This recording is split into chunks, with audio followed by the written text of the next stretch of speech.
ওই নবীজিকে যেমন হুমকি দিয়েছিল আমাদেরকেও তেমন হুমকি দেয়। আমরা যখন কোরআনের কথা বলি, আমরা যখন হাদিসের কথা বলি, আল্লাহ আল্লাহর নবীর কথা বলি, তখন কিছু লোক আমাদেরকে বলে এই দেশে যদি থাকতে হয় আমাদের মনের মতো করে কথা বলা লাগবে, আর যদি আমাদের মতো করে কথা না বলো তাহলে এই দেশ থেকে তাড়াইয়া দিব, অন্যথায় জেলখানা বন্দি করব। আর যদি তা না হয় তারপরও বাড়াবাড়ি করো তাহলে গুম করে নিয়ে ক্রসফায়ার দিয়া দুনিয়ার থেকে বিদায় করে দিব। এমন মন মানসিকতার মানুষ আমাদের দেশে আছে না নাই? জোরে বলে আছে না নাই? আরে মুসলমান, আমরা মুসলমান। নবীর যুগে নবীজিকে হুমকি দিয়েছিল কাফের মুশরিক বেঈমানের বাচ্চারা। নবীজি বিচলিত হয় নাই, ভয় পাই নাই। আল্লাহ পাক নবীজিকে জানায় দিয়েছে ওয়াল্লাহু ইয়াসিবুকা মিনান নাস।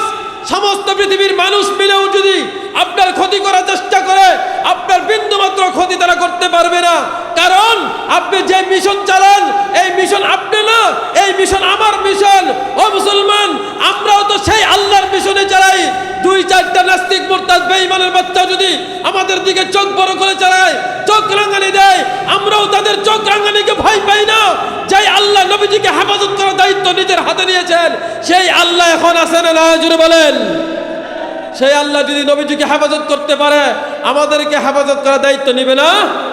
আল্লাহর কসম করে বলতে পারি কিয়ামত পর্যন্ত যদি আল্লাহর জমিনে আল্লাহর কোন বান্দা আল্লাহর দিলকে প্রতিষ্ঠিত করার জন্য হাজারো কাফের মুশরিক বেঈমানের মোকাবেলা দাঁড়িয়ে যায়, আল্লাহ পাক নবীজিকে যেমন ভাবে হেফাজত করেছে ঠিক তেমন ভাবে একজন মুসলমান দাঁড়িয়ে গেলেও আল্লাহ পাক তাকে হেফাজত করবে।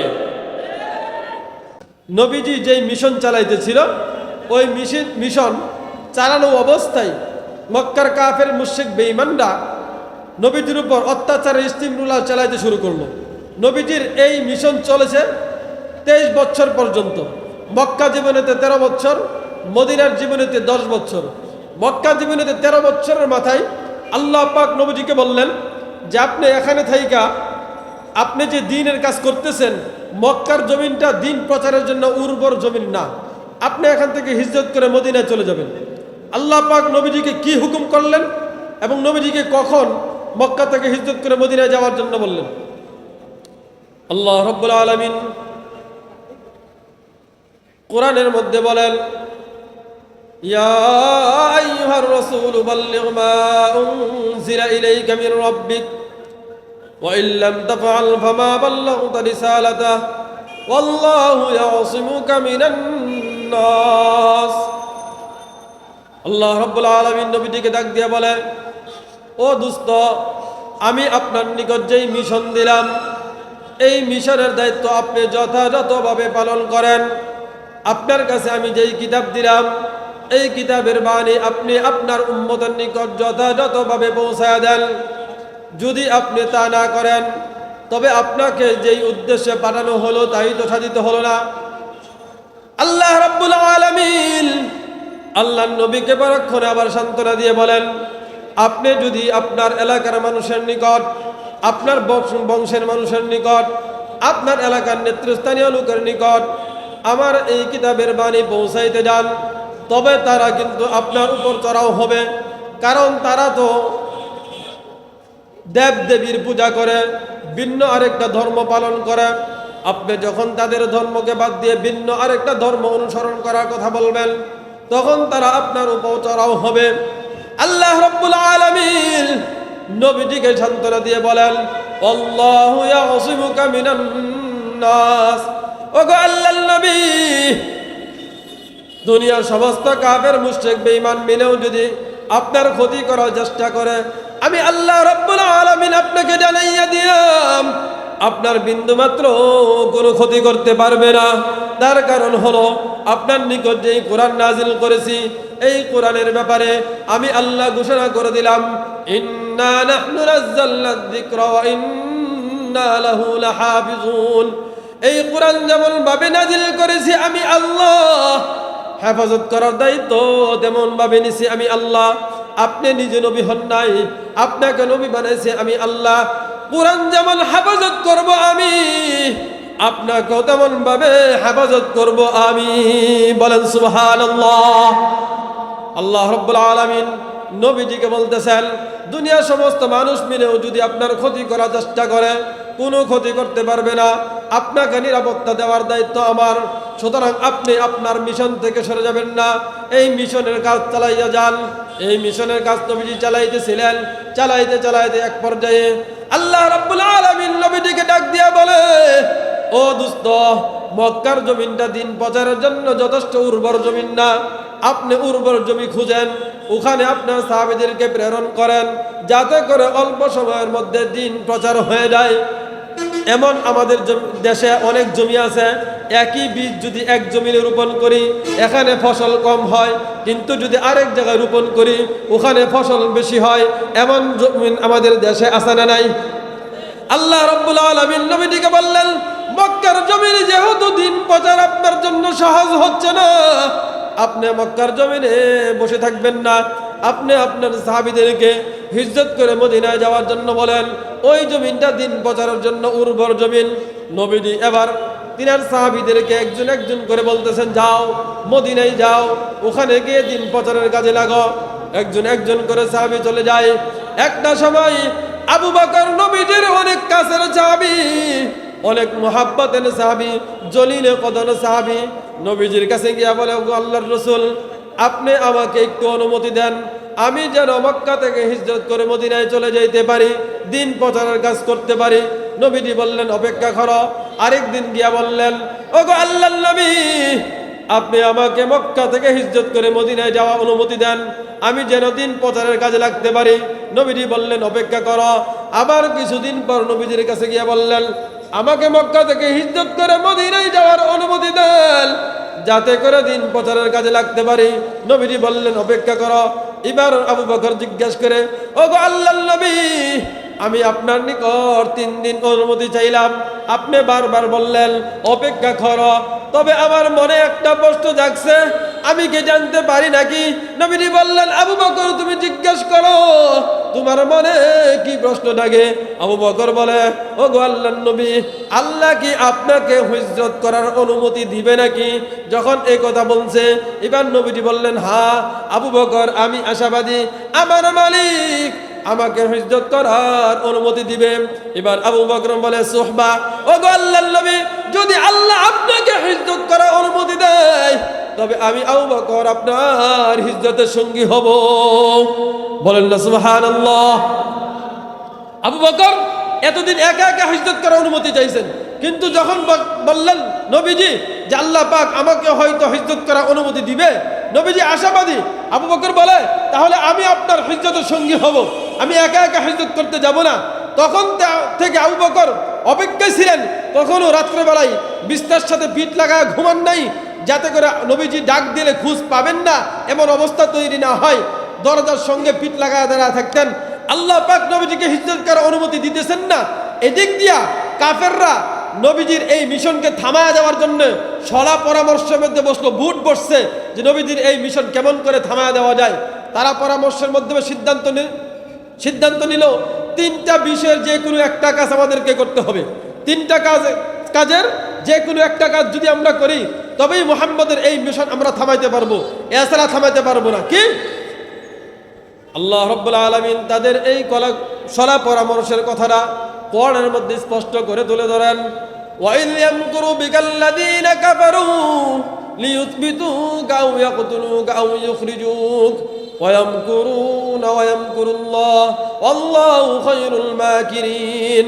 কাফের লিডাররা পরস্পরে বৈশা সলা পরামর্শের মাধ্যমে সিদ্ধান্ত নেয় নবীজির ব্যাপারে 3 কাজের যে কোনো এক কাজ করা লাগবে।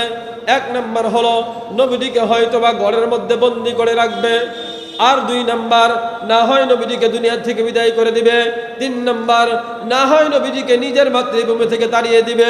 ওরে মুসলমান, যেই কাফের মুশরিক নবীজিকে 3 কাজের যে কোনো এক কাজ করতে বাধ্য করবে, ওই কাফেরদের উত্তরসূরি এখন আছে না নাই?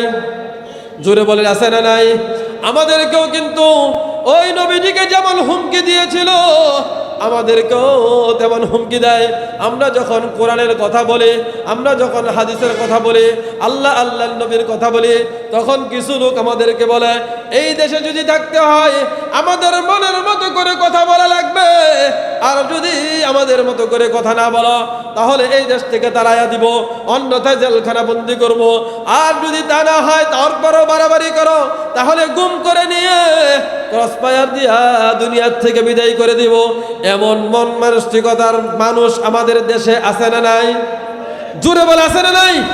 আরে মুসলমান, আমরা মুসলমান। নবীর যুগে নবীজিকে হুমকি দিয়েছিল কাফের মুশরিক বেঈমানের বাচ্চারা। নবীজি বিচলিত হয় নাই, ভয় পায় নাই। আল্লাহ পাক নবীজিকে জানায় দিয়েছে আল্লাহু ইয়াসিবুকা মিনান নাস। সমস্ত পৃথিবীর মানুষ মিলেও যদি আপনার ক্ষতি করার চেষ্টা করে, আপনার বিন্দুমাত্র ক্ষতি তারা করতে পারবে না। কারণ আপনি যে মিশন চালান এই মিশন আপনি না, এই মিশন আমার মিশন। ও মুসলমান, আমরাও তো সেই আল্লাহর মিশনে চালাই।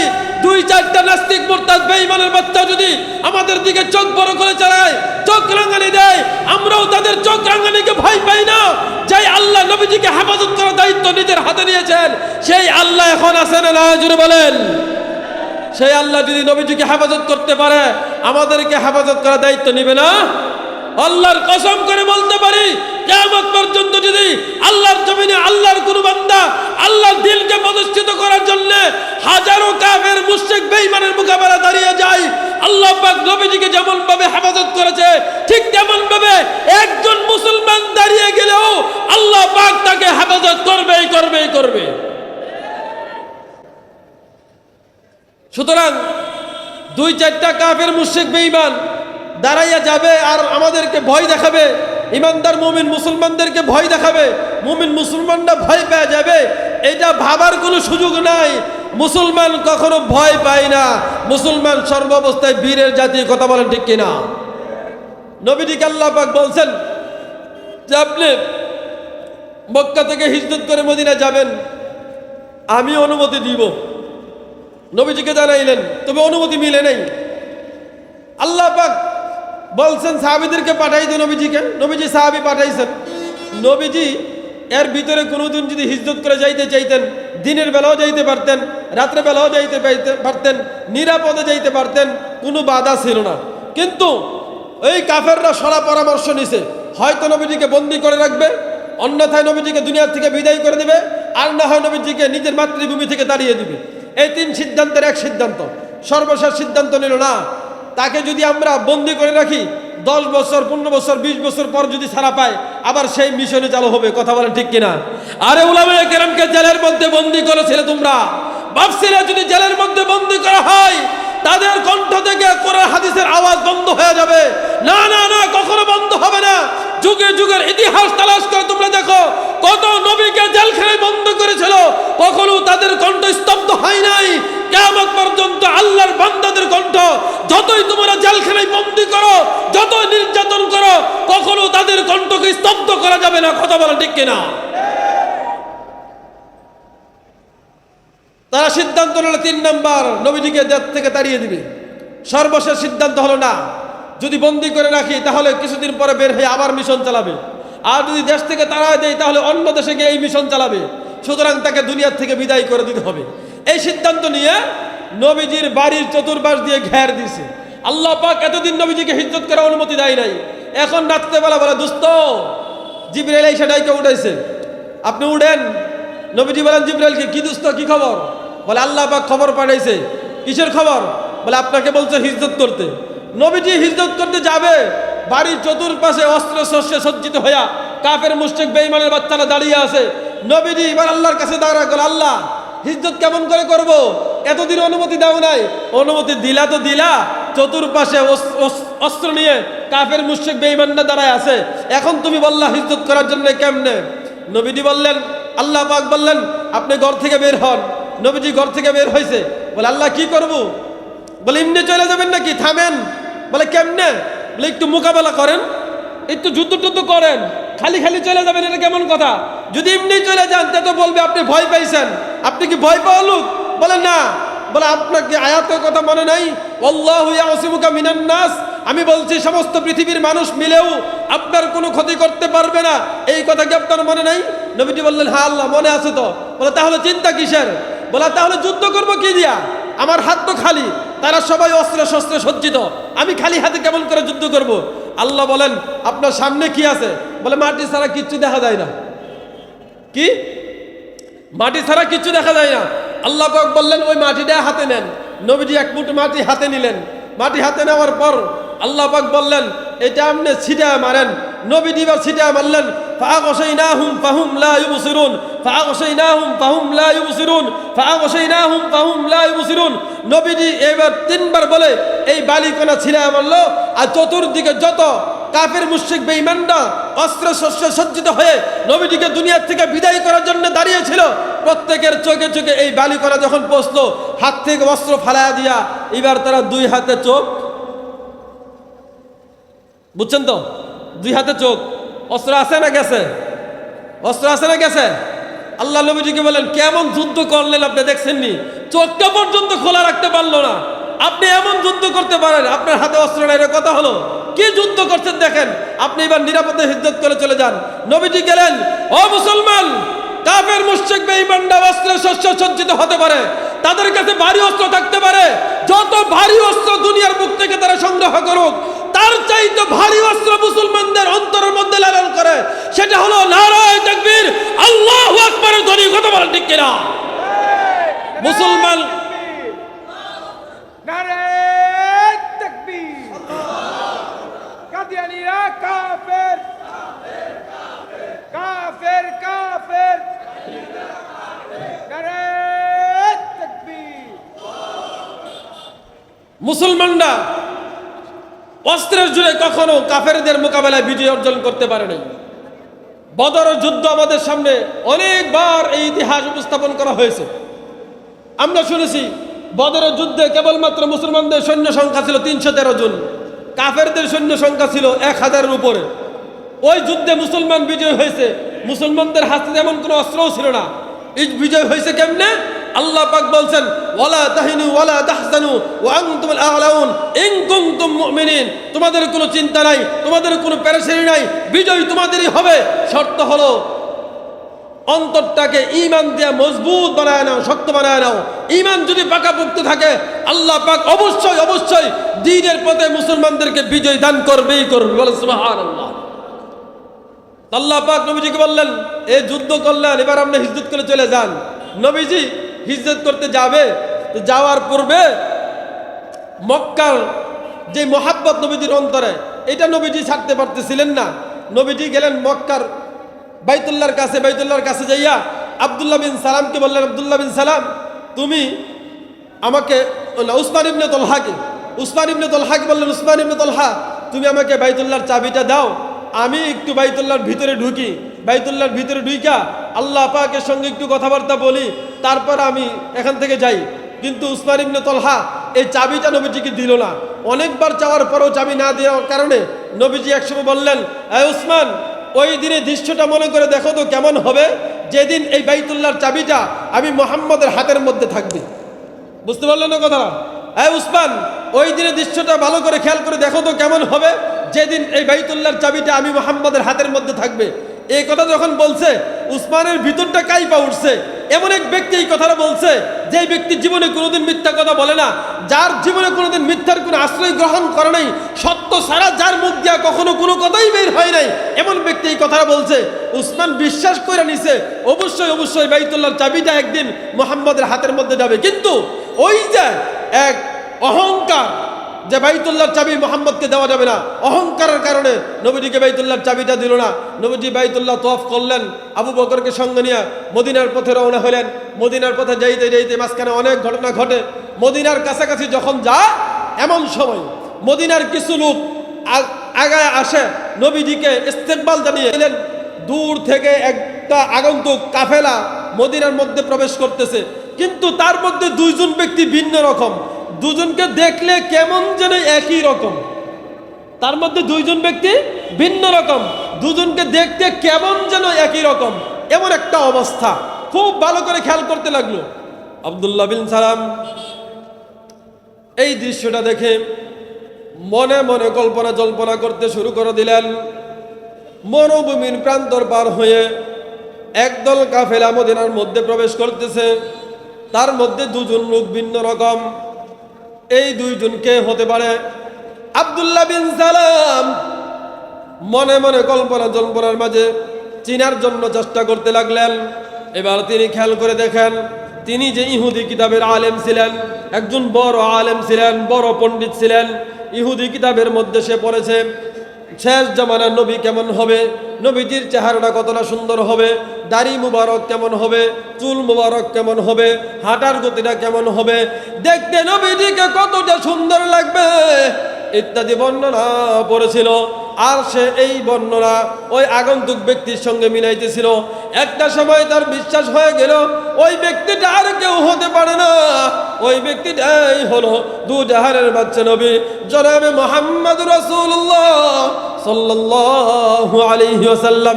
বলেন না সাল্লাল্লাহু আলাইহি ওয়াসাল্লাম। এই কথা মনে মনে বিশ্বাস কইরা খুশিতে গদগদ হইয়া জোরে চিৎকার দিয়ে বললেন আল্লাহু আকবার। বলি আল্লাহু আকবার, আরো জোরে বলি আল্লাহু আকবার। এবার যখন খুশিতে চিৎকার দিলেন আল্লাহু আকবার বইলা, নিচে দাঁড়ানো ছিল ফুফু। ফুফু এবার জিজ্ঞেস করলো বাতিজা তোকে এত খুশি দেখাচ্ছে কেন? এবার বাতিজা খেজুর গাছের উপরে থাকা অবস্থায় উত্তর দেয় ফুফু দেখো একজন আগন্তুক ব্যক্তি মদিনার মধ্যে প্রবেশ করতেছে, তাকে দেখে আমি এই পরিমাণে খুশি হইলাম। এবার ফুফু বলে ওরে বাতিজা আমার মন বলে তুই যেই নবীর উম্মত ওই নবীকে যদি তুই দেখতে পাইতি তবে এই পরিমাণের খুশি হইতি না। তুই এই লোকটাকে দেখে যে এই পরিমাণের খুশি হইলি, এর কি কারণ? এই খুশির কি কারণ হতে পারে আমার কাছে খুইনা বল। এবার বাতিজা বলে ফুফু শোনো, আমি এই লোকটাকে দেখে এই কারণে খুশি হইলাম, আমি যেই কিতাবের আলেম আমার ভিতরে আছে, আমি যেই কিতাবের পণ্ডিত ওই কিতাবের মধ্যে পড়েছি শেষ জামানার নবী কেমন হবে, দেখতে কেমন দেখা যাবে, চেহারা মুবারক কেমন হবে, দাড়ি মুবারক কেমন হবে, চুল মুবারক কেমন হবে, হাঁটার গতিটা কেমন হবে, দেখতে কি পরিমাণে সুন্দর দেখা যাইবে ইত্যাদি বর্ণনা আমি পড়েছি। আমি এই বর্ণনা ওই লোকের সঙ্গে মিলাইছি। আমি মিলাইয়া যেটা দেখতে পাইলাম ওই ব্যক্তিটা আর কেউ নয়, ওই ব্যক্তিটাই হলো দু জাহানের বাচ্চা নবী জনাবে মুহাম্মদুর রাসূলুল্লাহ সাল্লাল্লাহু আলাইহি ওয়াসাল্লাম। বলেন আল্লাহু আকবার। এই বুঝছেন নি? একজন ইহুদি অতীতে কখনো নবীজিকে দেখে নাই, কিন্তু প্রথমবার নবীজিকে দেখে তার কিতাবের সঙ্গে মিলাইয়া সে বিশ্বাস স্থাপন কইরা নিছে এই ব্যক্তি আর কেউ নয়, তিনি হলেন দু জাহানের বাচ্চা নবী। ইহুদি চিনতে পারছে নবীজিকে, আর কপাল পোড়া মুসলমানের ঘরে জন্ম নেওয়া বাচ্চা 10 বছর পর 12 বছর 7 বছর থেকে নবীর কথা শুনে কত কথা শোনার পরেও নবীজির আদর্শ গ্রহণ করতে পারে না, নবীজিকে চিনতে পারে না। ওই আব্দুল্লাহ বিন সালাম যে ইহুদি ছিল, ইহুদির চাইতেও তার চাইতে বড় কপাল পোড়া। কথা বলেন ঠিক কিনা? তুমি মুসলমানের ঘরে জন্ম নিলা, তুমি নবীকে চিনতে পারতেছো না, কেমন তুমি মুসলমান? কেমন মুসলমানের ঘরে তুমি জন্ম নিলা? আব্দুল্লাহ বিন সালাম এই কথা বইয়া খেজুর গাছ থেকে নিচে নামছে। নিচে নাইমা দেখতেছে আগন্তুক কাফেরা মদিনার দিকে ঢুকবে। এখন আব্দুল্লাহ বিন সালামের সঙ্গে প্রতিমধ্যে সাক্ষাৎ হইল। সাক্ষাৎ হওয়ার পর নবীজি মদিনার দিকে অগ্রসর হইলেন। মদিনার দিকে অগ্রসর হয়ে মদিনার মধ্যে যখন প্রবেশ করলেন,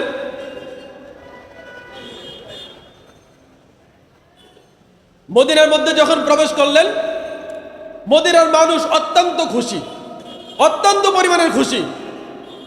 নবীজি তাদের এই খুশির অবস্থা দেখে বাইতুল্লাহর কথা নবীজির মনে পড়ে গেল। মক্কার কাফের মুশরিকরা নবীজিকে যেই নির্যাতন করেছে ওই নির্যাতনের চিত্র নবীজির চোখে ফুটে উঠেছে। ওই কষ্টের কথা নবীজির মনে হয়ে গেছে। এই কষ্টের কথা মনে হওয়ার পর নবীজি মদিনার মানুষকে বলতে শুরু করলো, ওর মদিনার মানুষ, মক্কার কাফের মুশরিকরা যেমন ভাবে আমাকে জাদুকর বলে গালি দিত, তোমরাও কে একদিন আমাকে জাদুকর বলে গালি দিবে নাকি? মক্কার কাফের মুশরিকরা যেমন ভাবে আমার উপর নির্যাতনের স্টিম রুলার চালাইছিল, তোমরাও কে একটা সময় আমার উপরে অত্যাচারের স্টিম রুলার চালাইবা নাকি? মক্কার কাফের মুশরিকরা যেমন ভাবে আমার উপর পাথর নিক্ষেপ করেছিল, তোমরাও কি একটা সময় আমাকে উপর পাথর নিক্ষেপ করবা নাকি? মক্কার কাফেররা যেমন ভাবে আমার মাতৃভূমি থেকে আমাকে তাড়াইয়া দিছে, তোমরাও কি একদিন আমাকে মদিনা থেকে তাড়াইয়া দিবা নাকি? নবীজি এমন ভাবে প্রশ্ন করতেছেন, নবীজির চোখ দিয়ে জর করে পানি পড়তেছে, আর মদিনার মানুষের সঙ্গে এই কথাগুলি বলতেছে। তখন মদিনার ছোট বালক সহ যুবক বৃদ্ধ সকলেই এক বাক্যে বলে উঠলো, ওগো আল্লাহর নবী, আল্লাহর কসম করে বলি, নিজের জীবন যাবে, নিজের কল্লা যাবে, নিজের বুকের তাজা রক্ত ঢেলে দিব, কখনো আল্লাহর নবীর ইজ্জতের উপর বিন্দু মাত্র আঘাত লাগতে দিব না। বললে সুবহানাল্লাহ। ও মুসলমান, আমরা তো সেই নবীর উম্মত। মদিনার মুসলমান ছোট বালক যুবক বৃদ্ধ বৃদ্ধা সকলেই যখন আল্লাহর কসম করে বলেছিল জীবন যাবে, নিজের বুকের তাজা রক্ত ঢেলে দিবে, কল্লা দিয়ে দিবে, তারপর নবীর ইজ্জতের উপর আঘাত লাগতে দিবে না, আমরাও তো সেই নবীর উম্মত।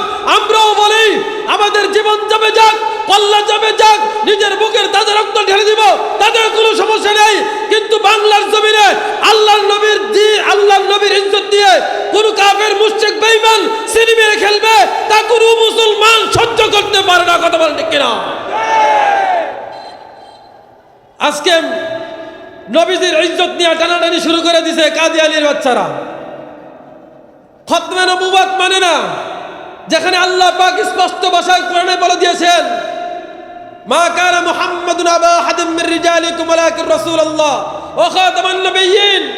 তারপর আর কোন নবী আসবে না, নবী পাঠানোর রিসালা এখানে শেষ। আল্লাহ যেই জায়গা নিশ্চিত কোরআনে ঘোষণা করে দিয়েছেন, তারপরেও যদি কেউ নবী দাবি করে, সে আসলে নবী না ভণ্ড। জোরে বলেন, নবী না ভণ্ড? কাদিয়ানীরা যে এই নবী দাবি করবে, সে কোরআনের পক্ষে না কোরআনের বিপক্ষে? কোরআনের বিপক্ষে যে যাবে সে মুসলমান না কাফের? জোরে বলুন, কাদিয়ানীরা কাফের, কাদিয়ানীরা কাফের, কাদিয়ানীরা কাফের, কাফের, কাফের। যারা সন্দেহ করবে কাদিয়ানীরা কাফের কিনা, তারাও কাফের। কথা বলে ঠিক কিনা? এ মুসলমান, মদিনার মুসলমান একদিনে মাত্র নবীজিকে পাইয়া বলছে নিজের জীবন দিতে পারি, নবীজির ইজ্জত নষ্ট হবে এটা মানতে পারি না। আমরাও বলি আমরাও জীবন দিতে পারি। বাংলার জমিনে খতমে নবুয়তে কেউ টানাটানি করবে, আমরা কোথাও তাদেরকে ঠাঁই দিব না। কথা বলে ঠিক কিনা? গ্রামে গঞ্জে ঘরে ঘরে যেখানেই কাদিয়ানি পাওয়া যাবে, সেখানেই ধরে ধরে সাইজ করে দিবে। কোন কাফের কাদিয়ানি যে আস্তানা যেন ঘরে উঠতে না পারে। কথা বলেন ঠিক কিনা? সোজা আঙ্গুলে ঘিরা উঠলে আঙ্গুল, জোরে বলেন, আঙ্গুল বেঁকা করা লাগে। আঙ্গুল বেঁকা করলে সবাই সোজা হয়ে যায়। কথা বলেন ঠিক কিনা? দেখছেন না গত কিছুদিন আগে ক্ষমতার জোরে 18 সাল, 24 সাল, 31 সাল, তারপরে 41 সাল, তারপরে আরো কত হায়াত বাড়াইয়া দিছে। বলে আগের সরকার হায়াত দিয়েছিল 53, আমরা হায়াত দিলাম 73। আর আমাদের তো কোনো মরণ নাই, কারণ বাংলাদেশের জনগণের হায়াত তো আমরাই বাড়াইয়া দিছি, 73 পর্যন্ত গড় আয়ু দিছি। আমরা তাহলে মরবো কেন? যতক্ষণ খুশি আমাদের হায়াত গাড়ি বাড়াইয়া নিব। এই কথা বলছিল না বলে নাই? হ্যাঁ জুড়ে বলেন, বলছে না বলে নাই? তোমরা যে বললা 18 সাল, 24 সাল, 31 সাল, 41 সাল, 24-এর শেষ হয়েছে, শেষ হয়েছে। 24 পার করতে পারছে? ক্ষমতার দম্ভ অহংকার করে আল্লাহর সঙ্গে নাফরমানি করবা, আল্লাহ সেটা সহ্য করবে না। কথা বলেন ঠিক কিনা? ও, তোমাদেরকে আমরা সোজা আঙ্গুলে এই দেশে থাকতে দিছি, বিধর্মী দাবি করো, মুসলমান দাবি করতে পারবা না। বলো তোমরা বিধর্মী, আমরা তোমাদের উপর আঘাত করবো না। কিন্তু মুসলমান দাবি করে মুসলমানদের ঈমান আমানের উপর আঘাত করবে, আমরা সেটা সহ্য করবো না। কথা বল ঠিক কিনা? আঙ্গুল বেঁকা করে তারপর তাদেরকে সোজা করে ছাড়বো ইনশাআল্লাহ। রাজি আছেন? কে কে রাজি আছেন? হাত তুলে দেখেন আল্লাহকে, যে আমাদের এলাকায় কোনো কাদিয়ানি আস্তানা করতে দিব না। জোরে বলেন, আমাদের এলাকায় কাদিয়ানি কোনো আস্তানা করতে দিব না। নারায়ে তাকবীর, নারায়ে তাকবীর, নারায়ে তাকবীর। কাফের, কাফের, কাফের, কাফের, কাদিয়ানিরা কাফের। হাতগুলি নামান। কাদিয়ানি কোন আস্তানা যেন করতে না পারে। একজন মুসলমান এক ওয়াক্ত নামাজ পড়ে নাই, তাই বলে বলা যাবে না সে জাহান্নামী। একটা রোজা সে ভেঙে ফেলছে, বলা যাবে না সে জাহান্নামী, সে একটা গুনাহের কাজ করে ফেলছে, বলা যাবে না সে জাহান্নামী। কিন্তু কাদিয়ানি যদি কেউ দাবি করে, নিঃসন্দেহে বলতে হবে সে জাহান্নামী। যদি কেউ সন্দেহ করে, সেও জাহান্নামী। কথা বলে ঠিক কিনা? সুতরাং কাদিয়ানীদের ব্যাপারে আমাদের বিন্দুমাত্র ছাড় দেওয়া যাবে তার দিব না ইনশাআল্লাহ। আল্লাহ পাক আমাদেরকে কথাগুলি বোঝার তৌফিক দান করুন। বলতেছিলাম মদিনার মানুষের সঙ্গে নবীজি আবেগ আপ্লুত হয়ে কথাগুলি বলতেছিলেন। তোমরা কি আমাকে একদিন তারা দিবা নাকি মক্কার মানুষের মতো? মক্কার মানুষের মতো তোমরাও কি একদিন আমাকে জাদুকর বলে গালি দিবা নাকি? মক্কার মানুষের মতো একদিন কি তোমরাও আমার উপর পাথর নিক্ষেপ করবা নাকি? নবীজির চোখ দিয়ে জর্জর করে পানি পড়তেছিল আর নবীজি এই কথাগুলি বলতেছিল। মদিনার মুসলমান তখন আল্লাহর কসম করে বলছিল, না আমরা কখনো মক্কার কাফেরদের মতো হব না। নবীজির ভুক ভরা সাহস জন্মে গেছে।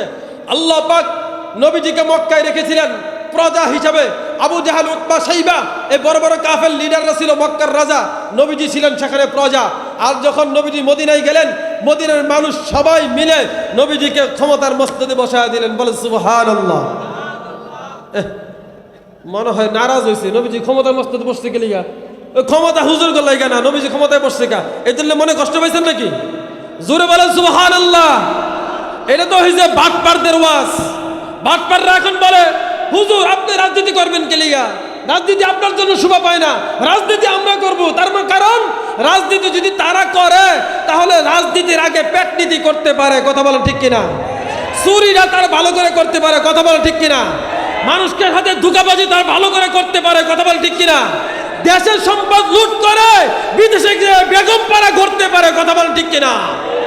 আর যদি হুজুর ক্ষমতার মস্তদে বসে, কানে দইরা জিজ্ঞাসা করবে, এত টাকা বাজেট দিয়েছিলাম এই রাস্তার জন্য, কয় টাকার কাজ করেছো? কথা বলেন ঠিক কিনা? বাংলাদেশের আলেম উলামাদের পক্ষ থেকে একমাত্র সম্ভব হয়েছে বাজেটের টাকা কাজের শেষে ফেরত দিতে। আর কোন রাজনৈতিক দলে আজ পর্যন্ত সম্ভব হয় নাই। আলেম ছাড়া কারো পক্ষে সম্ভব হয় নাই। এই জন্যই তারা চায়, হুজুর আপনারা রাজনীতিতে আইসেন না, আপনারা মসজিদে থাকবেন, মাদ্রাসায় থাকবেন, খানকায় থাকবেন, ওয়াজ মাহফিল করবেন, মানুষকে কথা শুনাইবেন, আর আমরা বাকি রাজনীতি করব। মিয়া রাজনীতি তোমরা করবে আঙ্গরে ফালাইয়া দিয়া, দেশের জনগণকে জিম্মি বানাইয়া, দেশের হাজার হাজার কোটি কোটি টাকা বিদেশে পাচার কইরা দেশটাকে দেউলিয়া বানাইবা। ব্যবসা আগের দিন এখনো আছে, দেশ পাল্টায় গেছে না? কথা কন না, দেশ পাল্টাইছে নি? দেশ পাল্টাইছে। তোমরা যেমন আমাদের সামনে মুট করতে জানো, আমরাও তেমন ভাবে মুঙ্গুর হাতে নিতে জানি। কথা বলেন ঠিক কিনা? আগে ছিল সুর, এখন দেখি বাটপারের উপর বড় সুর। কথা বলেন ঠিক কিনা? হ্যাঁ, ক্ষমতা পাইলে তারপর পিছনে দুঃখ কষ্টের কথা সব ভুলা যায়, সব ভুলা যায়। আগে একদল ক্ষমতায় ছিল, জীবনে কোনোদিন ক্ষমতা ছাড়া হবে এটা তো চিন্তাও করতো না, কোনোদিন ক্ষমতা ছাড়বে তারা। তাদের কাছ থেকে কেউ ক্ষমতা নিতে পারে? চিন্তাও করছে না। একজনে কয় পালাবো না, পালাইলে অমুকের বাড়িতে যায় উঠমু, বলছিল কিনা? আরেকজন বলছে এটা আমার বাবার দেশ, আমি পালাই না। আর তারা তাদের সাঙ্গ পাঙ্গ যেগুলি ছিল, আমরা সবসময় বুক ফোলাইয়া চলি, আমরা এদিক সেদিক হই না, আড়ালে যাই না। 5ই আগস্টের মাত্র ঘোষণা হইতে এখনো বাকি, আমি নিজে হারিকেন দিয়ে চালান দিছি, খুঁজা একটারও খুঁজা পাইলাম না, আজও পর্যন্ত পাওয়া যায় না। কথা বলেন ঠিক কিনা? যারা বড় বড় ভাষণ দিতে আছে না গেছে, ক্ষমতা পাইলেই বাহাদুরি কইরো না।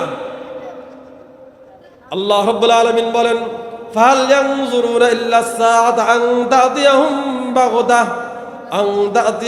বাগদাতান ফাকাদ জাআ আশরাতুহা। ক্ষমতা পাইয়া খুশিতে গদগদ হইয়া এবার মুখ দিয়া যেমন আসে তেমন বলো, কিচ্ছু হবে না। আল্লাহ বলেন, যখন ধরবে তখন হঠাৎ করে ধরবে। মিলছেনি?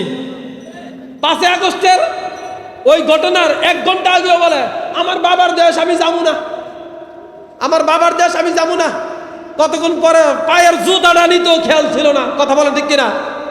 পরনের এক কাপড় ছাড়া ভিন্ন কোনো কাপড়ও নিতে পারলো না, নিজের রান্না করা খাবারটা পর্যন্ত খাইতে পারলো না। কপাল পোড়া। সকল ক্ষমতার মালিক কে? জোরে বলেন, সকল ক্ষমতার মালিক কে?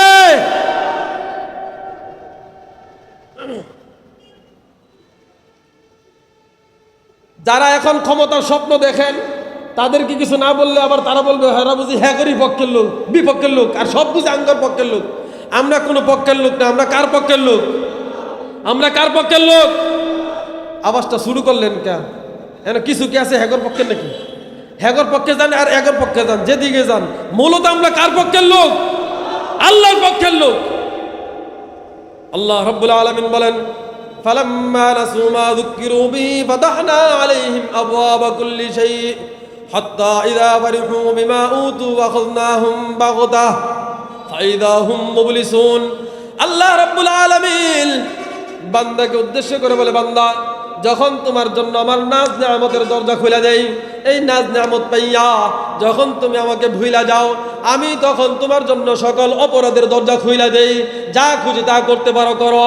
হাত্তা ইযা হুম বাগতাহ, যখন ধরবো তো হঠাৎ করে ধরবো, ছাড় দিব না। এখন যারা ক্ষমতার স্বাদ দেখে, আগে যারা ছিল তারা কেমন নির্যাতন করত। মাওনা চৌরাস্তায় এই যে রিক্সাওয়ালারা আছে, এই যে ফুটপাতের দোকানদাররা আছে, এদের কাছ থেকে সাদাবাজি চলছে না চলে নাই? জোরে বলেন, চলছে না চলে নাই? ওরা কি এখন আছে না গেছে? ওরা যদি যায় থাকে, এখন চান্দাবাজি করে কেনা? এখন চান্দাবাজি করে কে? এই ফুটপাতের দোকান কারা বসায়? এদেরকে রিসিট দিয়া টাকা কে উঠায়? আল্লাহ কি বলছেন? আলাম্মা নাসু মা যুকিরু বিহি ফাতাহনা আলাইহিম আবওয়াবা কুল্লি শাই হাত্তা ইযা ফারিহু বিমা উতু আখাযনাহুম বাগতাহ। যখন তুমি অন্যায় করার জন্য পথ খুঁজতে থাকবে আর ওই দিকে দাবিতে হবে, আমি আল্লাহ সব পথ খুইলা দিব, যাও তুমি যত খুশি পারো অন্যায় অপরাধ করতে থাকো। এখন যখন আমি ধরবো, ঘাড়ের মধ্যে হঠাৎ করে ধরবো, দইরা তোমার ক্ষমতার থেকে ছিটকা ফেলাইয়া দিব। এরপর তুমি কি বলবা জানুনি? বলে কি বলবা? ফাইদা হুম মুবলিসুন, হাই কি হইয়া গেল রে। কথা কয় না কে? এটা কি আমি কইছি? এই কথা আমি কইছি? কে কইছে? এই জোরে বলেন, কে কইছে কথা? ফাইদা হুম মুবলিসুন, বেক্কেলের মতো কইবে হাই হাই কি হয়ে গেল রে। 5 আগস্টের পরে আমি যেগুলির 7 দিন 10 দিন 15 দিন পরে ওই যে সুডু সুডু সেলা সামুন্ডা আছে না কিছু বাইর হয়েছে গর্ত থেকে একটা একটা করে, কি যে হয়ে গেল রে। সবগুলি বড় দুই একটার সঙ্গে যদিও দেখা হয়েছে, জিজ্ঞেস করছি কি চাচা কি খবর, তো ভাতিজা কি যে হয়ে গেল রে। আফসোস, আল্লাহ কথা কে বলছে? ফাইদা হুম মুবলিসুন, আফসোস করতে পারবে কিন্তু আফসোসের শেষ হবে না। আফসোস করতে পারবে, আফসোসের শেষ হবে না। এই যারা ক্ষমতার স্বাদ দেওয়ার জন্য অপেক্ষা করতেছ, সাবধান হয়ে যাও। মানুষের উপর জুলুম করবে না, অত্যাচার করবে না, নির্যাতন করবে না, দুর্নীতি করিও না, ঘুষ খাইও না, সুদ দিও না, মানে ইনসাফ প্রতিষ্ঠা করো। যদি না করো, তাদের যেই পরিণতি ভোগ করতে হয়েছে তোমাদেরকেও সামনে সেই পরিণতি ভোগ করতে হবে। কথা বলা ঠিক কিনা? ক্ষমতা কারোর জন্য চিরস্থায়ী না, একমাত্র আল্লাহ ছাড়া। কথা বলেন ঠিক কিনা? শুধুমাত্র কার ক্ষমতা চিরস্থায়ী? জোরে বলেন, কার ক্ষমতা চিরস্থায়ী? আল্লাহর ক্ষমতা চিরস্থায়ী, আর কারো ক্ষমতা না। একটা ছিল সরকারি, আমার আপনার ট্যাক্সের পয়সায় চলতো, আমার আপনার গোলাম, আমার আপনার কি গোলাম।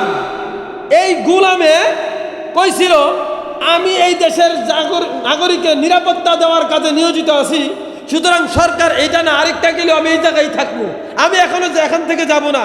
এই গোলামে যে কোন দিক দিয়ে গেল খুঁজেই পাইল না। হারুন না গেছেনি? কথা কন না কে? হারুন গেছেনি? হ্যাঁ, আরেকটার নাম কি জানি? কা কন্যা, নামটা কন্যা কা? হ্যাঁ জোরে কল, আরো জোরে। আমি কইতাম নামনের এই কইছেন, আমি কখনো পালাবো না। আছে দেশে না গেছে? আছে দেশে না গেছে? যারা এখন ভাবতেছ আর বলি তারা কখনো আসবে না, আমাদের ক্ষমতাও কেউ নিতে পারবে না, যদি এইটা ভাবো মনে করো, তাহলে তোমরাও তাদের মতো বুকার সাগরে বাস করো। কথা বলেন ঠিক কিনা? তোমরাও তাদের মতো বুকার সাগরে বাস করো। আল্লাহ পাক জালেমকে দমানোর জন্য আরেকজনকে নিয়োজিত করে দিবে। যেই জালেম তার জুলুমের চূড়ান্ত সীমা অতিক্রম করে যাচ্ছে, জালেমকে তুমি থামায়া দাও। কথা বলেন ঠিক কিনা? সুতরাং আমরা সবাই সাবধান হয়ে যাই। এই সাবধান যদি না হয়, এই ক্ষমতার স্বাদ পায়া গেলাম হঠাৎ করে দেখবে কে যেন এসে ধাক্কা একটা দিয়ে বাইরে ফেলা দিছে, এখন শুধু বলবে হায় আফসোস কি হইল রে, ঠিক কিনা? সুতরাং এই ক্ষমতা পাবো এই আশায় যদি এই পরিমাণ নির্যাতন করতে পারি মানুষের উপর, ক্ষমতা পাইলে না জানি কি করে, এটার জন্য মানুষ এখন থেকে চিন্তিত। কথা বলেন ঠিক কিনা? মানুষ এখন থেকে চিন্তিত হবে কেন?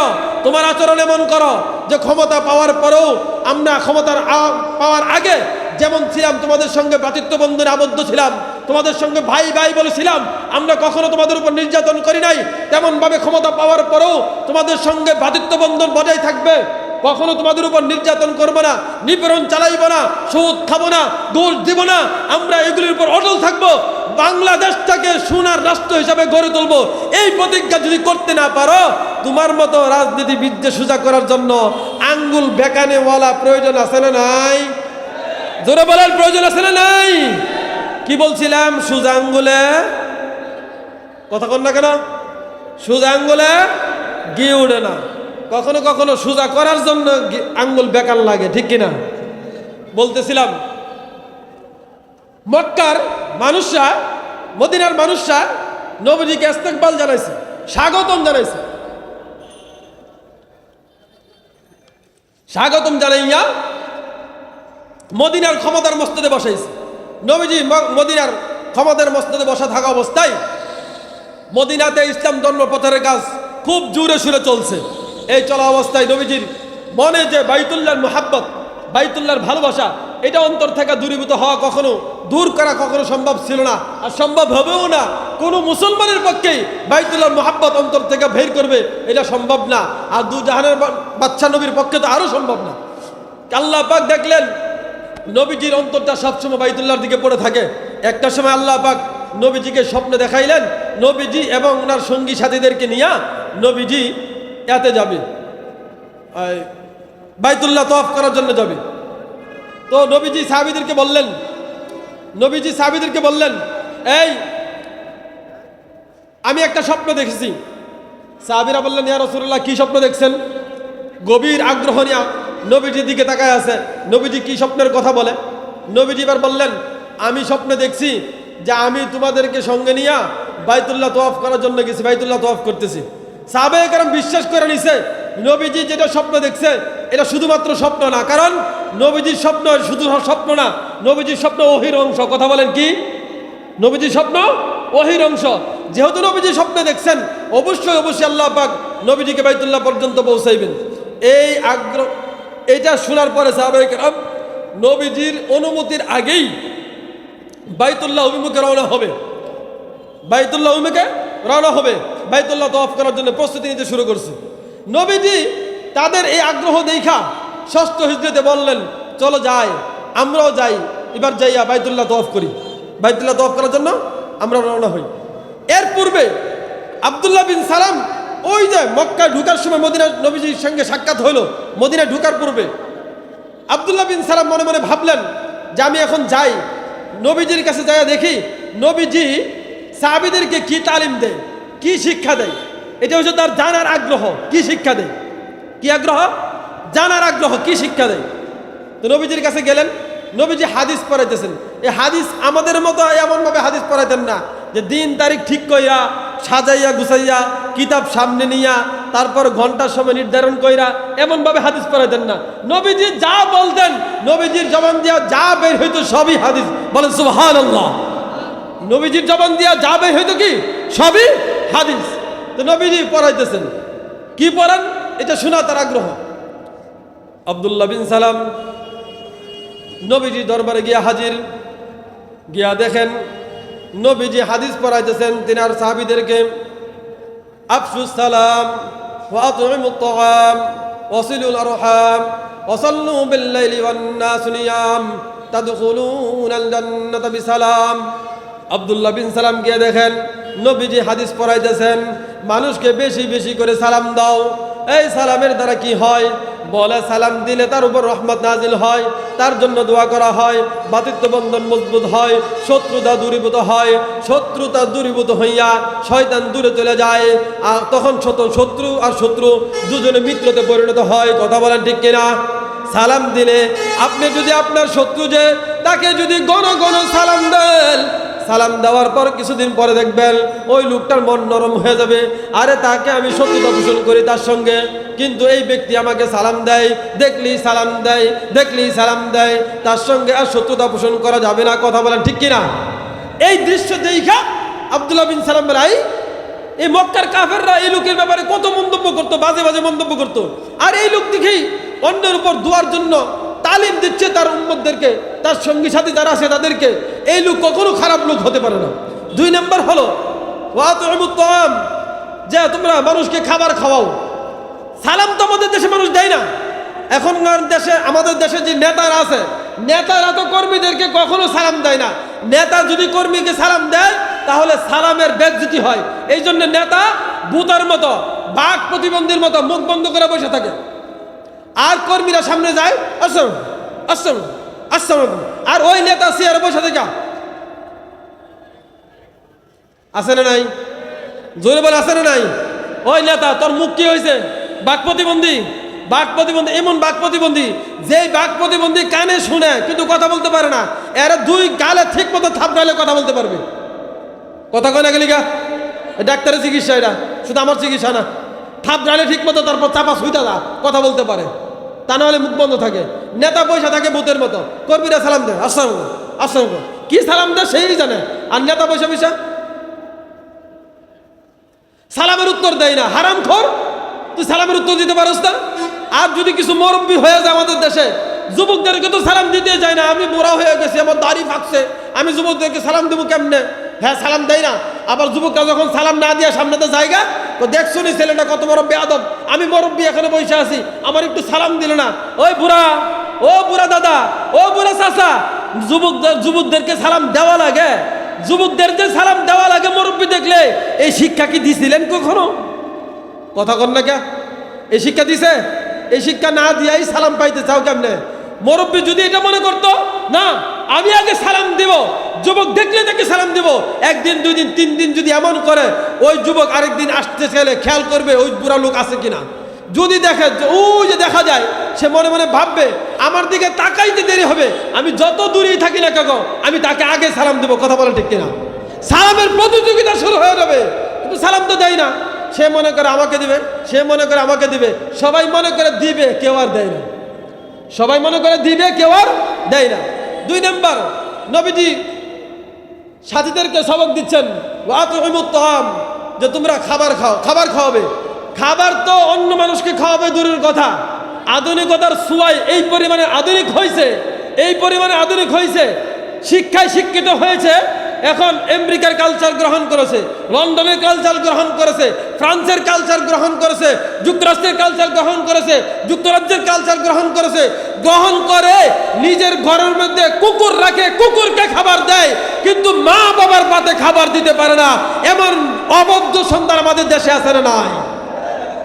কপাল পুরা মুসলমান রে। কুত্তার খাবার হয় তোমার ঘরে, মা বাবার খাবার হয় না। মা বাবাকে তুমি খাবার দিতে পারো। নবীজি বলতেছেন ওয়াসিলুল আরহাম, আত্মীয়তার সম্পর্ক বজায় রাখো। আব্দুল্লাহ বিন সালাম বলে, হাই মক্কার কাফেররা বলতো এই লোক নাকি পিতা পুত্রের মধ্যে দ্বন্দ্ব লাগায়, মা মেয়ের মধ্যে দ্বন্দ্ব লাগায়, আত্মীয় স্বজনের মধ্যে দ্বন্দ্ব লাগায়, বংশের মধ্যে দ্বন্দ্ব লাগায়, গোষ্ঠী মধ্যে দ্বন্দ্ব লাগায়।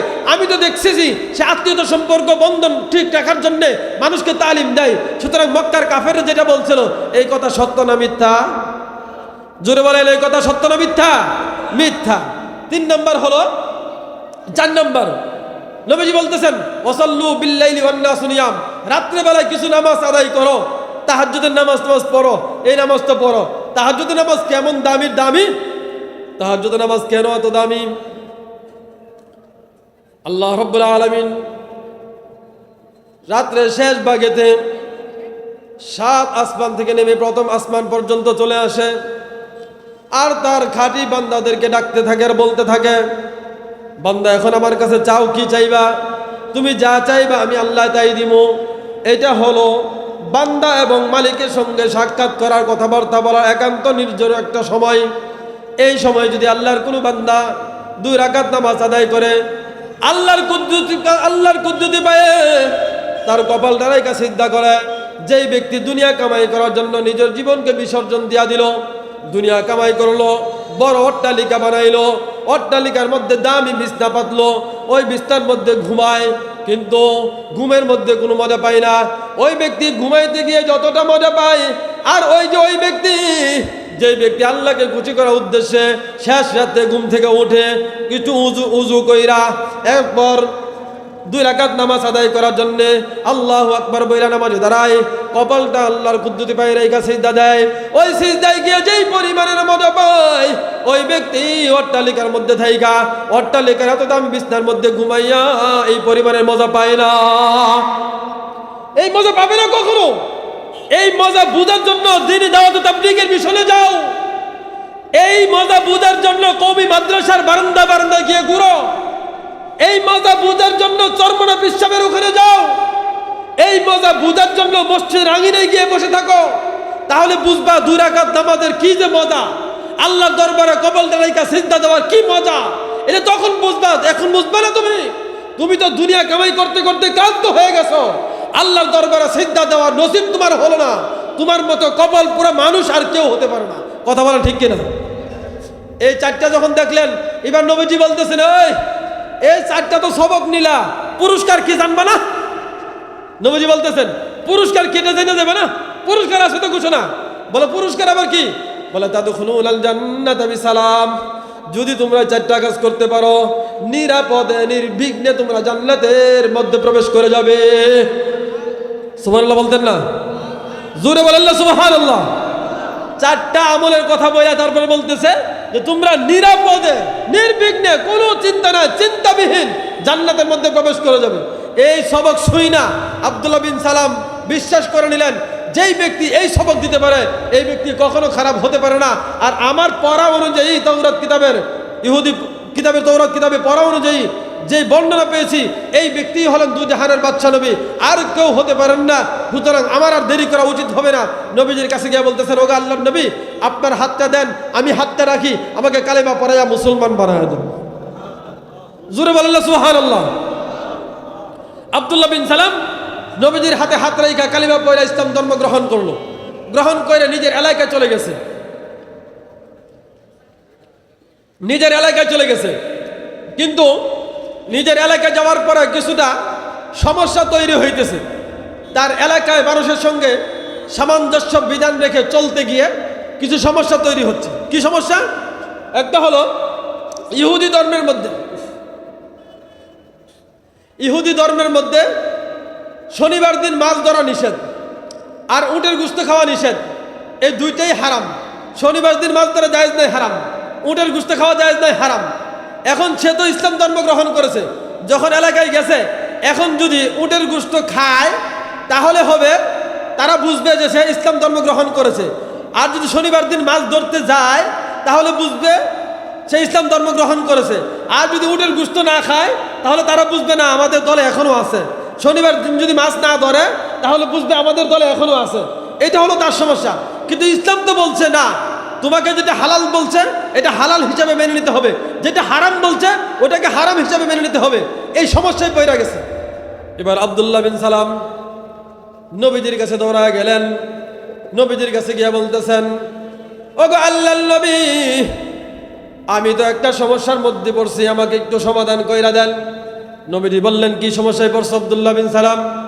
বলে, আমি তো ইহুদি ধর্মের আলেম ছিলাম, এই সবক তো আমি তাদেরকে পড়াইছি। কিছুদিন আগে আমি এই সবক তাদেরকে পড়াইছি। শনিবার দিন মাছ ধরতে যাইবা না, এটা নিষেধ। উটের গোশত খাইবা না, এটা নিষেধ। কিন্তু আমি যখন আপনার হাতে হাতে কালিমা পইরা ইসলাম ধর্ম গ্রহণ করে নিলাম, তখন তো জানতে পারলাম শনিবার দিন মাছ ধরা যায়, কোনো সমস্যা নাই। উটের গোশত খাওয়া যায়, কোনো সমস্যা নাই। কিন্তু যদি কোনো ব্যক্তি সারা জীবনের কোনো দিন শনিবার মাছ ধরতে না যায় তাতে কোনো সমস্যা হবে না।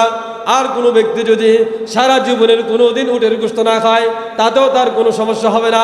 কিন্তু আমি যেখানে বসবাস করি, আমি যদি উটের গোশত খাই তবে তারা আমাকে আপনার দলের লোক মনে করবে। আর যদি না খায় তবে ইসলামের সঙ্গে কেমন ধর হয়ে যায় মুনাফিকি আচরণ। আর যদি আমি শনিবার দিন মাছ ধরতে যাই তবে বলবে আপনার দলের অন্তর্ভুক্ত হয়ে গেছি। আবার যদি শনিবার দিন মাছ ধরতে না যায় তবে তারা বুঝবে আমি তাদের পক্ষে আছি। আমাকে এই জন্য একটা সুষ্ঠু সমাধান কইরা দেন। নবীজি বললেন, ওরে আব্দুল্লাহ বিন সালাম, জমিনে কখনো ফয়সালা হয় না, ফয়সালা হয় আসমান থেকে, ঘোষণা হয় কেবলমাত্র জমিন থেকে। আসমান থেকে যদি ফয়সালা হয়ে যায়, জমিন থেকে ঘোষণা হইতে দেরি হয় না। আসমানের দিকে তাকাও, মালিক যেন ফয়সালা করে দেয়। আল্লাহ পাক এবার জিবরাইলকে ডাক দিলেন, জিবরাইল। জিবরাইল বলে, জি রব্বে জালিল। বলে, আব্দুল্লাহ বিন সালাম, আমার দোস্তের কাছে ফয়সালা চাই। আমার দোস্ত কি ফয়সালা দিবে? আমি আল্লাহ রাব্বুল আলামিন এই ব্যাপারে পরিপূর্ণ ফয়সালা দিয়ে দিলাম। যাও আমার দোস্তের নিকট যাওয়ার পরে আমার ফয়সালা তুমি জানাইয়া দাও। আল্লাহ পাক জিবরাইলের কাছে আয়াত নাযিল করে পাঠায় দেন, ইয়া আইয়ুহাল্লাযীনা আমানু দুখুলু বিসসিলমি কাফা ওয়ালা তাত্তাবিউ খুতুওয়াতিশ শাইতান ইন্নাহু লাকুম আদুউম মুবিন। আল্লাহ পাক আয়াত নাযিল করে দেয়, যদি ইসলামের মধ্যে প্রবেশ করতে হয় তবে পরিপূর্ণ প্রবেশ করবে, কিছু প্রবেশ করবে কিছু করবে না, এমনটা হবে না, এমনটা করা যাবে না। যদি তুমি দাবি করো তুমি মুসলমান, তবে পরিপূর্ণ মুসলমানিত্ব পালন করতে হবে। আর যদি দাবি করো তুমি মুসলমান না, তাহলে মুসলমানদের কোনো দাবি তোমার উপর বর্তাবে না। কথা বলেন ঠিক কিনা? হ্যাঁ, কথা বলেন ঠিক কিনা?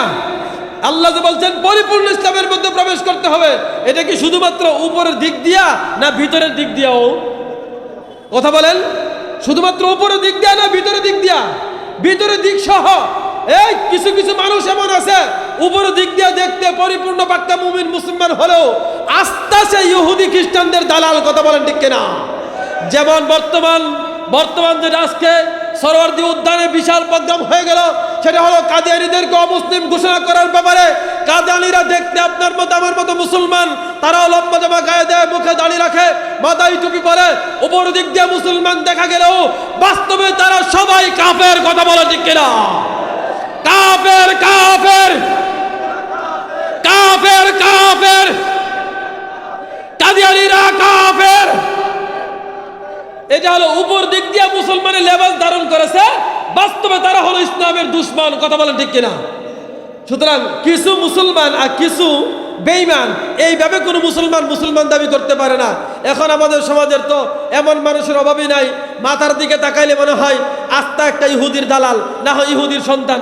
চুলের যে কাটিং দিছে, কত নামের কাটিং, নেইমার, মেসি, আর কি কি হিসাব নেই না, আরো কত কি নাম, এক একটা এক এক ধরনের নাম, কি নাম দেয়, এই নামের চুলের কাটিং দেয়। দাড়িটা রাখে এইভাবে কাইটা, এইভাবে সাইসা, এমদা কাইটা, এনে কতটি রাখে। এটা কি কোনো মুসলমানের আচরণ হতে পারে? জোরে বলে, মুসলমানের আচরণ হতে পারে? টাকনুর নিচে কাপড় পইরা মনে হয় রাস্তার ঝাড়ু দেওয়ার দরকার নাই, সে নিজে ঝাড়ু দিতেছে। এমন যুবক আমাদের সমাজে আছে না নাই? লুঙ্গি এমন ভাবে পড়ছে রাস্তা ঝাড়ু দিতেছে যাইতেছে, এমন যুবক আমাদের সমাজে আছে না নাই? মুসলমান বলা যাবে? সুতরাং আল্লাহ বলছেন, ইয়া আইয়ুহাল্লাযীনা আমানু দুখুলু বিসসিলমি কাফা ওয়ালা তাত্তাবিউ খুতুওয়াতিশ শাইতান। তুমি মুসলমান দাবি করবা তো পরিপূর্ণ ইসলামের মধ্যে ঢুকো, কিছু ঢুকবা না, এমনটা হবে না। মশারি ঘরে টানাইলে আমরা আমাদের বুক পর্যন্ত মশারির ভিতরে রাখি, বাকিটুকু মশারির বাইরে রাখি, ঠিক কিনা? হ্যাঁ, বাকিটুকু মশারির বাইরে রাখি না সবটুকু মশারির ভিতরে ঢুকাই? সবটুকু যদি মশারির ভিতরে ঢুকাইতে হয়, ওখানে গেলে মশার কামড়ের ভয়ে, তবে ইসলামের মধ্যে কেন ঢুকা যাবে না? জাহান্নামের ভয়ে। জাহান্নামের ভয়েও তো ঠিক তেমন ভাবেই পরিপূর্ণ ইসলামের মধ্যে ঢুকা প্রয়োজন ছিল। কথা বলেন ঠিক কিনা? সুতরাং কিছু ইসলাম পালন করবা, কিছু কাফের মুশরিক বেঈমানের আচরণ গ্রহণ করবা, এই মুসলমানিত্ব দিয়ে কখনো জান্নাত কামাই করা যাবে? জোরে বলেন, জান্নাত কামাই করা যাবে? জান্নাত কামাই করা যাবে না। আল্লাহ পাক আমাদের সবাইকে পরিপূর্ণ ইসলামের মধ্যে প্রবেশ করার তৌফিক দান করুন। কে কে রাজি আছি পরিপূর্ণ ইসলামের মধ্যে প্রবেশ করতে? আল্লাহর হাত তুলে দেখাই, আল্লাহর হাত তুলে দেখাই।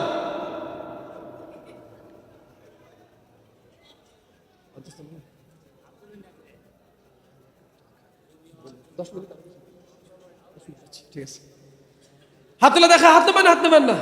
কে কে রাজি আছি পরিপূর্ণ ইসলামের মধ্যে প্রবেশ করতে? হ্যাঁ, আজকের থেকে মাথায় টুপি দিতে রাজি আছি তো ইনশাআল্লাহ? ওয়াদা করেন, আল্লাহর সঙ্গে ওয়াদা করেন, আমার সঙ্গে, আল্লাহর সঙ্গে ওয়াদা করেন। আল্লাহ ওয়াদা করতেছি, বলেন আল্লাহ ওয়াদা করতেছি, বলেন আল্লাহ ওয়াদা করতেছি মাথায় টুপি রাখবো।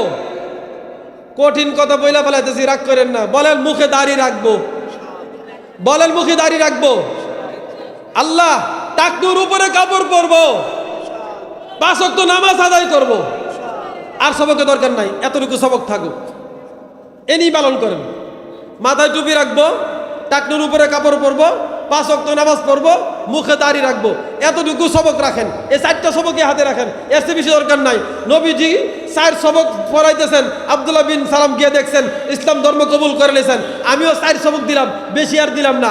1 নম্বর মাথায় টুপি, 2 নম্বর মুখে দাড়ি, 3 নম্বর টাকনুর উপরে কাপড়, 4 নম্বর 5 ওয়াক্ত নামাজ পড়বো তো ইনশাআল্লাহ। কে কে রাজি আছি? মালিককে হাত তুলে দেখাই। নারায়ে তাকবীর, নারায়ে তাকবীর, নারায়ে তাকবীর। কুরআন সুন্নাহর আলো, কুরআন সুন্নাহর আলো, নারায়ে তাকবীর। আল্লাহ তুমি হাত দিলে কবুল করো না। এই অনেকে মনে মনে ভাবে হুজুর এই ওয়াদা করলাম, এই দাড়ি রাখলে কেমন হয়, এখনো তো বিয়ে শাদী করি নাই, বিয়ে শাদী কদিন পরে করবো, বিয়ে শাদী দাড়ি রাখা দিয়ে বিয়ে শাদীর আগে মানুষ বলবে চাচা, চাচার কাছে তো বিয়ে দিবে না, চাচার কাছে বিয়ের জন্য তেমন একটা চাচি দরকার, আমি তো তাহলে মেয়ে পাবো না, চাচি পাবো। হ্যাঁ, এমন ভয়টা আছে কিনা ভিতরে? এই যারা যুবক আছেন বেল খেয়াল করে শুনেন, যারা যুবক আছেন খেয়াল করে শুনেন, যদি মুখে দাড়ি রাখেন কখনো শক্তি হারা হবেন না। কিসের শক্তি বলবো না, হারবালে যাওয়া লাগবে না। দাড়ি যদি রাখেন কখনো হারবালে ওষুধ খাওয়া লাগবে না। জীবনে দেখছেন নি কোনো হুজুর হারবালের মধ্যে গেছে ওষুধ আনতে? কই পারবেন? আর বেশিরভাগ হুজুর করে, বড় বড় হুজুর করে 2টা 3টা করে বউ, 2টা 3টা করে বউ। একটা গোপন কথা কয়ে দিলাম, রাগ কইরেন না, কারণ আছে তো। কারণ দাড়ি রাখছে, আল্লাহ শক্তিটা এমন রাখছে। হ্যাঁ, এখন আবার মা বোনের আড়ালে থেকে যদি শুনে দেখছো নি আমার জামাইরে বুঝে 2 বিয়ার তালিম দিতেছে, আবার আমার উপর খেপতে পারে, আছে না? যাক, একটাই সামনে রেখেন ভালো করে, নিজে আগে সংশোধন হন, দাড়িটা রাখেন, নিজের শক্তিটা নিজের মধ্যে আবদ্ধ রাখেন। আল্লাহ পাক আমাদেরকে তৌফিক দান করুন।